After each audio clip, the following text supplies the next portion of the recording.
Rama Rama Hare Hare, Hare Krishna, Krishna Krishna Hare Hare, Hare Rama, Rama Rama Hare Hare, Hare Krishna, Krishna Krishna Hare Hare. Kalaye Sundarakaram Sadaikapriyadarsanam Ajnananashakam Devam Sadgurum Muralidharam Murali Manditakarakamalam Munijanamohanam Vyatyastapadam Vanamaladharinam Prema Bhakta Mandala Nitya Kirtitam Shri Premikavaradam Ashrayeham Mandasmita Mukham Bhojam Mahaniya Gunarnavam Madhura Bhashinam Shantam Sarvabhutadayaparam Bhakta Vatsalya Jaladim Paramananda Vigram Jnananandam Prapannosmi Nirmala Jnana Siddhaye Anandam Anandakaram Prasannam Jnanaswarupam Nijabodhayuktam Yogindramidhyam Bhavarogavaidyam Srimadgurum Nityam Aham Namami Srimadgurum Nityam Aham Namami Gopika Jeevanasmaranam Govinda Govinda Sadgurunath Maharaj Ki Radhe Radhe. By the causeless mercy of our divine couple Madhuri Sakhi Sameta Shri Premikavarada Thakurji, and by the blessings of our Swami here along with our Sridevi and Bhudevi Pirati, we are very very fortunate today because it is a very very auspicious weekend. We are all gathered here on an Ekadasi, and it's also the month of Puratasi, which is very very apt and a very important month for Perumal. So it is very fortunate that we are listening to a Mahatma, an Avatara Purusha, who is none other than Bhagavan himself in the human form. So one question we may have with these Avatara Purushas is, what is their reason for coming down? Because we see in many stotras about Vaikuntha or any higher abode, when we look at that, it says they are always in eternal peace. When we look at the description of Vaikuntha, we see that it is all light, and everyone there is obviously a soul that has surpassed the normal limitations. They are Jivan Muktas. They have all attained Jnana and Vairagya, and they are all already liberated. So everybody there is a self-realized soul, and they are all indulged in the service of Bhagavan. So when they are in that kind of an atmosphere, what is the reason or rationale for them to come down to this Dukkhalayam Ashashvatam? As our Bhagavad-pada says, Dukkhalayam Ashashvatam means, Dukkhalayam first of all means it is filled with sadness, because in this world there is material happiness, but in terms of spiritual happiness, it's not obvious. It is not non-existent, it is not obvious. And then Ashashvatam. So Shashvatam in Sanskritam or Sanskrit means permanent, and Ashashvatam is temporary. So this, as we know this in Srimad Bhagavatam, we have the Srishti. When we learn about the Sarga Srishti, Visarga Srishti, there is Srishti, Sthiti and Samhara, which is the creation, sustenance and dissolution of our universe. And it happens, there are many cycles. There is a Nitya cycle that is happening, there is a Naimitya cycle that is happening, and then a cycle that happens in the end of Chatur Yuga, and so on and so forth, and the end of a Brahma's life, which is I believe 100 Kalpa. So there is this cycle that is always repeating. But we as normal people who have still not attained that state of jnana, or at least myself, who have not attained the state of jnana, in this samsara, we are born again and again. And that is why Bhagavan has this name called Janardhana. That name means, it's a compound word in Sanskrit, Jana and Ardhana. Jana is birth and Ardhana means cut. So the person who cuts the cycle of birth and death is called Janardhana. And that is for common people. We have to go to Bhagavan and our Gurunadhar because we cannot attain that state by ourselves. But Jnanis and Mahatmas like our Jnanananda Swami who we are seeing have already attained that state. They come here, the purpose of them coming here is not to again attain Jnana. They have already attained Jnana. There is no purpose for them to again attain Jnana. It is for them to liberate people like us and guide us through this path. And we have so many Mahatmas, each catered to a specific path we can attain Bhagavan. Because as we know, Sarvadeva Namaskara Keshavam Pratigachati. So Keshava or Bhagavan does not have one path. Just like Shanki Chakra Gadapane, Dwarakalyar Sutta, Govinda, Pundarikaksha Rakshamam Sharanagatam, Akarshat Patitantoyam Yata Gachadi Sagaram. That first line means Akarshat Patitantoyam. Just like how any drop of water we drop anywhere finally meets the ocean. It can be through water networks, it can be through municipal networks, it can be directly in the ocean. Anything, it has to reach the ocean, which is the end. Like that, any path we take towards Bhagavan will ultimately lead us to Bhagavan because he is the end. And there are several of these Avatara Purushas to show us different paths of attaining Bhagavan. That is their purpose of coming down. Jnanananda Swami is no exception. And last time we saw that the place where we finished off is Jnanananda Swami as a 12-year-old boy. Before his sannyasa ashrama. So he was called Subramanya, as we all remember. His Purva ashrama name was Subramanya. So Subramanya has left Mangalapuri, and as I said earlier, the Vyajam, the cause, happened to be his brother telling him, if you don't want to do Veda Adhyayana, you can get out of the house. That is a Vyajam, as I said earlier. It doesn't mean that he just became angry and left the house because of that reason. Because Mahatmas, they require a cause, they require some sort of an inciting factor for them to transcend these bandhas and these relations, because they are entangled in this and they have to first get out of it to attain the purpose of life. And Jnanananda Swami repeatedly emphasizes this, and Ramakrishna Paramahamsa, he had a very beautiful philosophy. So everybody asked him, Swami, we want to attain the purpose of life. We get what you're saying, but that is a very arduous task. It's not something easy which can be got in a second. So we have to actually invest time and effort and go into that.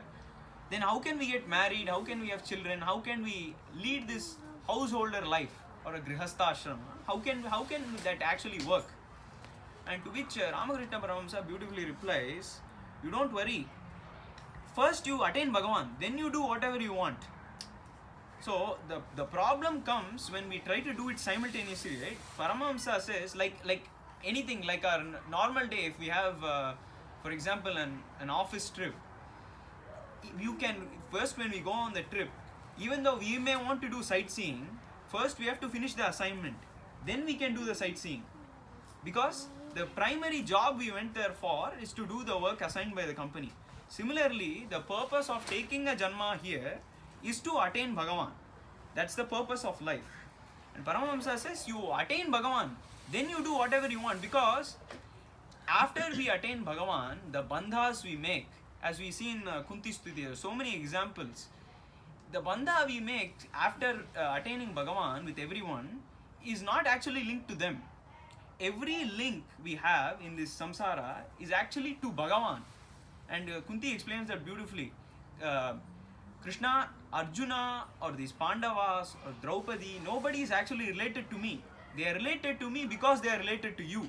The connection actually comes Kunti to Bhagavan and then Bhagavan to Pandavas. Since you like the Pandavas, I like the Pandavas. She is their mother. That's the beauty of it. So even then, the people who have attained jnana and Jivan Mukti, the state, they they don't they don't associate themselves with the bandhas, because in Vedanta there is a beautiful example they give, which is Vennai, we know, right? All of us know. In Tamil, I'm assuming.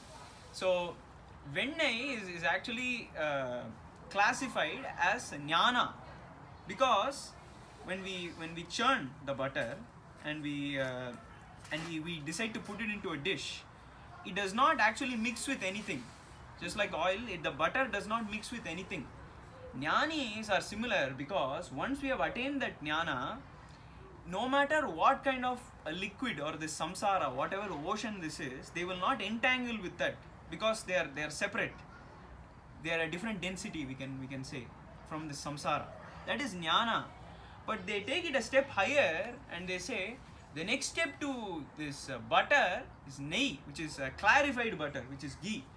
And that is seen as the highest with Mahatmas. And we are going to see, if time permits, Tukaram Maharaj's story of how he met his guru, because we are going to see our Jnananda Swami meet his guru today, who is Sivaratnagiri Swamigal. We are going to see that incident. But we can compare it to Tukaram Maharaj, because many saints have very similar stories. And Tukaram Maharaj, when he was in Pandaripuram, before he got his Atma Sakshatkara and his Jnana, Panduranga himself came in the form of a bald sadhu and actually told him the secret. He gave him the initiation for this Ramakrishna Hari mantra. He gave him the initiation. And then when Tukaram Maharaj said, okay, you have given me such a great thing, what can I give in return? And Bhagavan asks, can you give me a quarter cup of nehi or ghee? In a normal context, we don't understand what this means. But later, Tukaram Maharaj in another Abhang, he actually clarifies what that ghee means. The ghee is, when we take the butter, which is jnana, and clarify it, we reach a state where it is called Jnanottara Bhakti. It means, not only are we dispassionate and we have the Vairagya, we do unconditional love. That is the highest state. When we reach this point where we have unconditional love towards a jiva, because as I said last week with Bhagavad Pada's example, the way to destroy that ahankara or the feeling of me and I is either we visualize aham as everything, because when we visualize aham as everything comes under that subset. So everything here is Bhagavan. That's how we see. Or we take it to such a low extent that I don't exist, you don't exist, only Paramatma exists. Either realm is fine. Either you look at it from a macroscopic perspective or a microscopic perspective. Bhagavad Pada says this is the way you have to destroy your aham and attain Bhagavan. Why I am saying all of this is this is how it is for normal people. When we attain jnana or we want to attain jnana, these are the steps. But when Mahatmas like Jnanananda Swami, when we see that he has left his house, it is not for some laukika reason. Usually when we read, for example, Stay Hungry, Stay Foolish. I don't know how many of you have read that by Rashmi Bansal. It's an entrepreneurial book. It's a book about entrepreneurs. And there are some stories where they say, I was born in a very poor family and then I left my household and I went and I made a lot of money. And it's seen as a success story. That is a materialistic perspective. That's what many people do. But when Swami left, when Subramanya left at 12 years old, it was to reach the ultimate purpose of life. For a laukika reason itself, if you have to work for 20-30 years to establish a company and have a good turnover, imagine the level of the exponential increase which is in effort which is required to reach that greatest state of attaining Bhagavan. So even our Jivan Mukta like Jnanananda Swami did tapas for 40 years for Bhagavan. That shows us how hard it is. He has already descended from there. Not even descended, because Swami says, I neither descended nor ascended. I am always here. Because he's the Brahma Tattva himself. Even he, to show us that you have to do parishrama. Doesn't matter that it is Guru Kripa that will grant us that. That is a different story. Guru, what they want is, you have to try. You have to try and fail. And once you realize that it is not in your hands, then they will do the anugraha and give us all the jnana. But they still want us to put in the effort.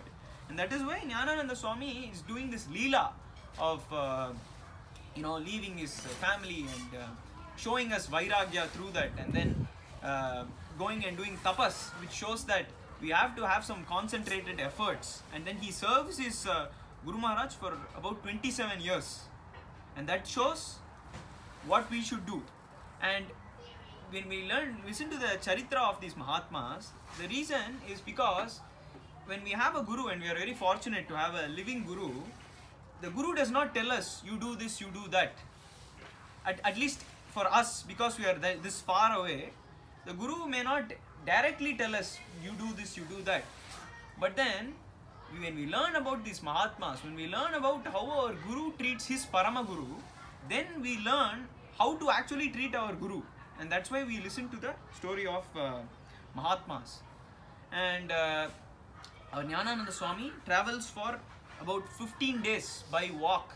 And this is a 12-year-old boy, Subramanya, going all the way from Mangalapuri, which is in the Kannada district, it's in Karnataka, to Pandaripuram by walk. And if we know a bit about Pandaripuram, it is not alarming, because we see people doing yatras from Alandi and Dehu every year.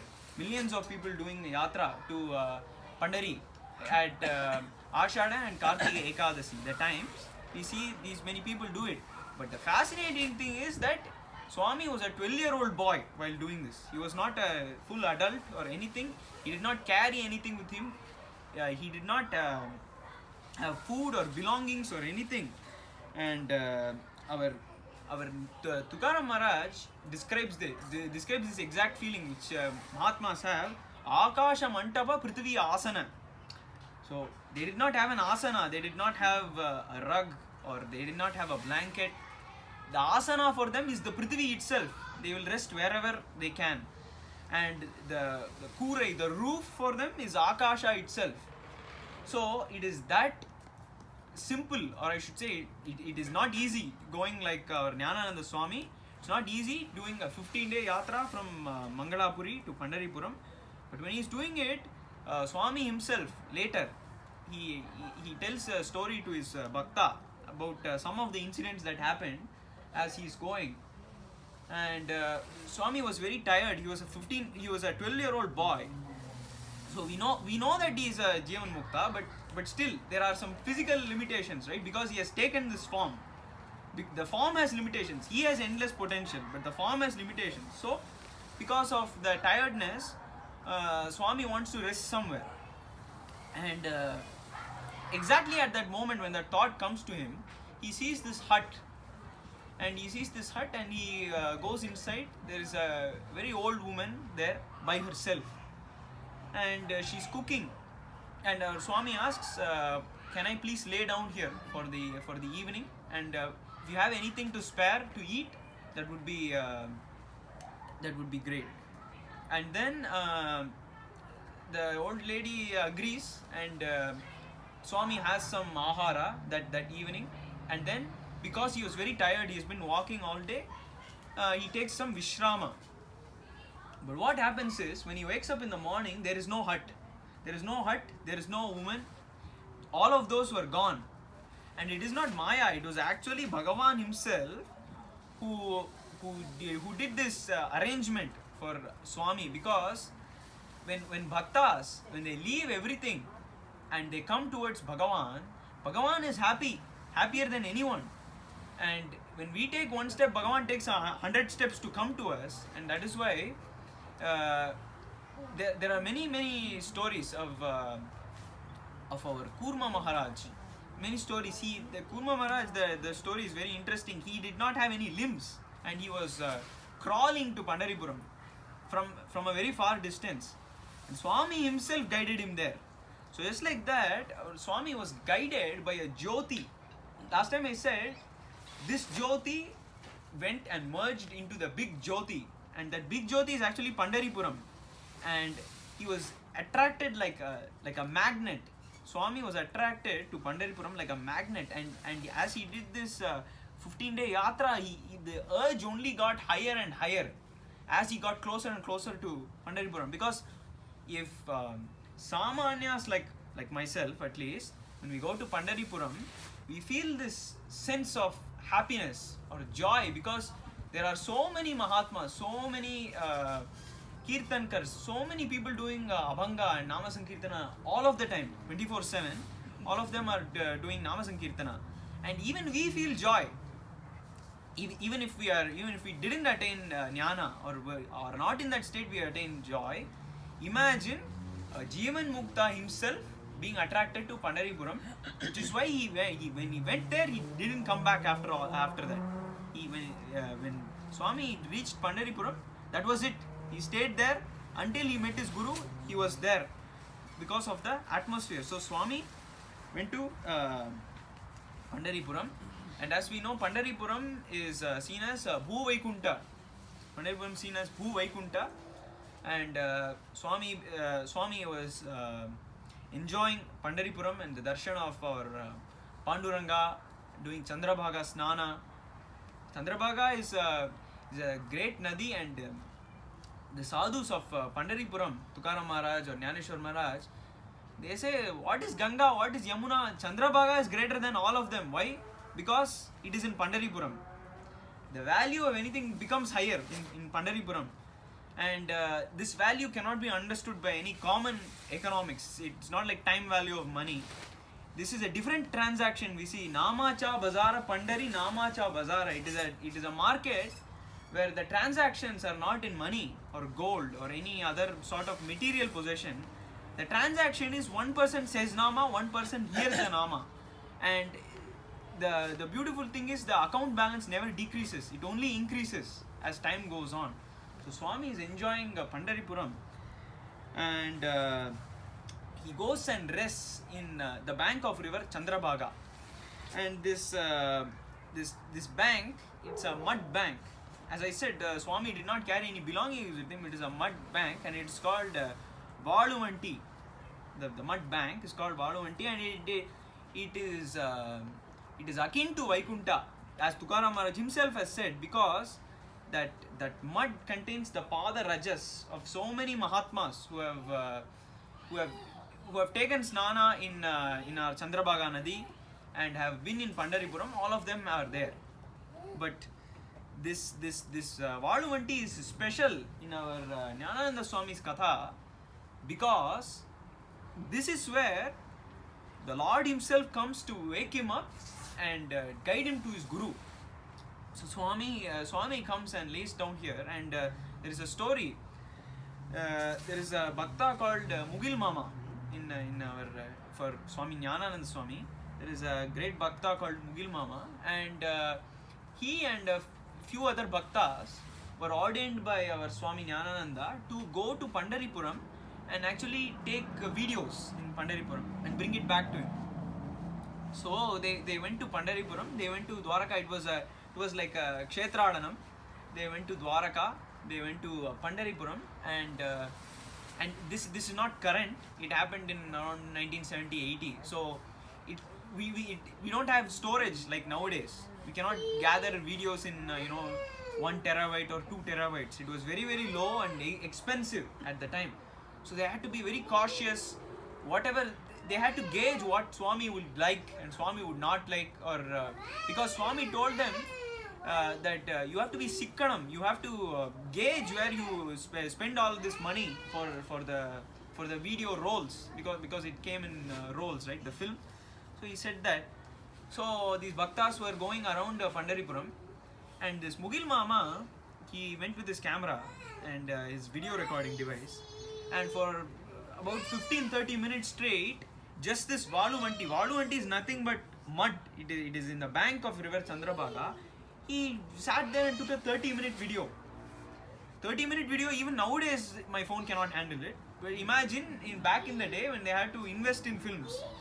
So it was very expensive, and other bhaktas who went with Mugil Mama said, "What are you doing? Swami will not be happy with your behavior." Because Swami specifically said, be chikkanam, meaning you have to really gauge where you spend the money, and you have to be cautious of how you spend the money.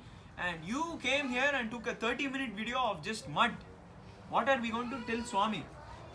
So after they finished this trip, there were many abhurvas, many incidents that happened to them in the trip. They saw birds flying in the formation of Omkara in Pandaripuram, and many other trips. They gathered all of this and videotaped it, and then went back to Tapovanam, where Swami is. And they went to Swami and they were showing him, Swami, this is Pandaripuram. We took a video of Chandrabhaga, and Swami was very excited. Swami said, okay, today is a cinema day in Tapovanam. Generally it's contradictory, because cinema is seen as Laukika, but here the cinema itself is about Bhagavad Karya, so it becomes Bhagavad Vishayam. So Swami sets up the video in Navaratri Mandapam, and everybody is watching. Now, when they were about to turn on, they set up a projector, and they were about to turn on, and at that time the current went out, the electricity went out at the time. And then Swami asked what happened, why is there nothing coming on the screen? And they say, Swami, the electricity is out. And Swami said, so what? And believe it or not, none of the appliances there, anything, that the lights, the fan, nothing worked except the projector. The projector was on, and the only thing they could see was the film. Because, as I said, Swami is Brahman himself. So when all of the material energy itself is derived from him, a few kilowatts of electricity is nothing for Swami. So they are now witnessing this Pandaripuram, this trip in the film, and Swami is enjoying bit by bit, because Mahatmas can see more than us, right? When our Gurunathar, Muralidhar Swami, when our Gurunathar went to Brindavanam, there is a katha that our Gurunathar has not been to Brindavanam before this. It was the first time he went, but he still knew the directions throughout the city without Google Maps. He knew the direction, how to go and how to traverse through places. And that is because Mahatmas, when they think about a kshetra, or when they are doing stuti about a Bhagavan, they are physically here, but they are in a different plane. They are actually there, and they are actually doing the stuti, or when they have this anubhava, it is actually in that kshetra. There is no surprise that Swami actually saw more than what the video was showing. So Swami was enjoying every bit of it, and he came to this part, this 30-minute video of just mud. People thought that the device stopped working, because they thought it froze, because the camera was on and it was just mud for 30 minutes. So when this part came on, Swami immediately left, and all the other bhaktas were shouting at Mugil Mama, see what you did, because of you, because you wasted all of this. Swami got angry and Swami left. That was not the reason, but they all said that, and Mugil Mama was very frightened and he was very saddened, because when they asked him, why did you do this, he said, I didn't have a reason. Something told me that I had to take a video here, and so I did it, but I cannot explain what I did. So about 2-3 hours later, Swami goes into his Vishrama Kaksha, or place where he can take rest. Swami went there and comes back after 3 hours, and all of the bhaktas are lined outside, and they are eagerly waiting for Swami to come back. And when Swami comes back, he comes tears in his eyes, and this Mugil Mama, he did not know what to do, because he thought he offended Swami. So he immediately fell at his feet and said, Swami, please forgive me. I know you said that we have to be conservative with our money, but something told me to take a video here. And I'll translate this in English. It says, Swami, angadam padutindrudu, adinala da adha paathu. Before they saw, Jnananda Swami is actually saying, Swami, Gurunathara paakradhukku munadi anga dhaan padutindrundhudu, adinala dhaan Swami kalambi poiten appdin. So he's saying that spot which he took a video for 30 minutes is so special, because that is where he was laying and Bhagavan himself came to wake him up and guide him to his Gurunadar. So it was a very, very special spot for Swami. And Mugil Mama did this unintentionally, unknowingly. And the beauty of this trip is, even before they went, so all of these bhaktas, when they went to the trip, they were very interested. And when they came back, they wanted to tell Swami about everything. About, as I said, the bird formation. And Swami starts off, did you love the bird formation? That's how the Swami starts his conversation. Did you like the bird formation? Did you see it in Pandaripuram? So it is established that he is Sarvagyan, because even before they told him, they wanted to tell him about their experiences. And Swami asked, did you like this? Did you like that from the trip? They didn't even start talking about the trip. Swami knew everything. Swami was so moved by this clip. And coming back, that is the place, that Valuvanti is the place where Swami was laying down as a boy. Subramanya was laying down. And nightfall happens, and around the morning, around 3-4 a.m., there is a Bhagavata. There is no shortage of Bhagavatas in Pandaripuram. There is a very old Bhagavata who comes and taps Swami on the shoulder. And Swami gets up, and it looks to be this great Bhagavata. And Swami being Swami shows us how we should be with samskara, what we should do when we see elders. Swami immediately prostrates, and when Swami immediately prostrates, this old Bhakta tells him, with no context, they did not have a conversation before, he did not know who he was. The first thing that Bhagavata says is, I know the purpose of life which you came for, and that purpose of life is waiting on the other side of the bank. You should go see him when you can. And he knew that this was no ordinary person who he was talking to right now. But they introduced themselves as, my name is Babaji Chaitanya, and my Guru is Raghava Chaitanya, and my Parama Guru is Keshava Chaitanya. It is Bhagavan. This is Bhagavan who is talking. Even though those Mahatmas might have existed, this Rupa which Bhagavan, the Rupa which came in front of Jnanananda Swami was none other than Bhagavan. And we know this because Jnanananda Swami, if we have seen Jnanananda Swami, there is two things which he is always saying, Bhagavan Nama. One is the Pranama mantra, or the Omkara, the Omkara Shabda, Swami is always saying it. Or the Shabda Deva. Deva is a Shabda which is attributed to Panduranga. There are many songs which say this. Deva chiye dwari ubhakshana bari tene muktichari sadhi elya. The Deva, that Deva Shabda belongs to Panduranga. So he was an immense Panduranga Bhakta, to the point where there is a nama for Swami in this old Ashtotra. There is a nama for Swami called Panduranga Nama Sankirtana Anandaya Namaha. There is this nama. He one who enjoys Panduranga Nama Sankirtana. That is a name for Swami. Swamiji was a great Panduranga Bhakta, and this was none other than Lord Panduranga who came in this form, and he tells him to go and meet his Guru. And Swami was thrilled because when we first meet our Gurunathar, that feeling itself is special, and that feeling, Swami is it is an enjoyment which cannot be described in words. And Swami is thrilled, and he's very eager. It is 4 a.m. in the morning, but Swami is very eager to see his Guru. And Swami himself says, Gurunathar is so special because Murti Thalam Tirtham என்று முறையாய் தொடங்கினோர்க்கு வார்த்தை சொல்ல குருவும் வந்து வாய்க்கும் பராபரமே. When you do all these samskaras and you do Nama Sankirtana, you don't go searching for the Guru. The Guru comes and takes you. That is the speciality of Gurunathar, Sadgurunathar. And now when he is receiving this call to his Guru Maharaj from Bhagavan himself, it gave him so much joy. And Swami immediately ran and searched for someone, a rower, who could take him to the other side of the bank. Fortunately here means fortunate for the rower, not fortunate for Swami. Fortunate for the rower that Swami sat in his boat, and the rower took him to the other side.